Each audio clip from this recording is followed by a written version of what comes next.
ಕನ್ನಡದ ಮೊದಲ ಜ್ಞಾನಪೀಠ ಪ್ರಶಸ್ತಿಯನ್ನು ಪಡೆದವರು ಯಾರು?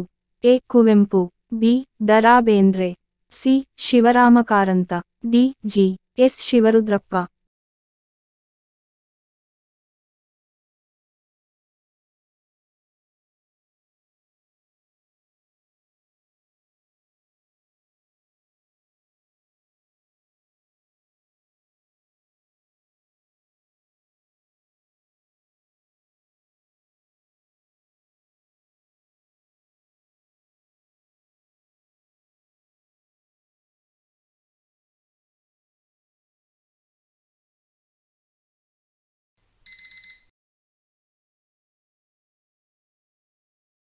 ಸರಿಯಾದ ಉತ್ತರ ಎ. ಕುವೆಂಪು. ಉತ್ತರ ಏನಾದರೂ ತಪ್ಪಿದ್ದರೆ ನಮಗೆ ಕಾಮೆಂಟ್ ಮೂಲಕ ತಿಳಿಸಿ.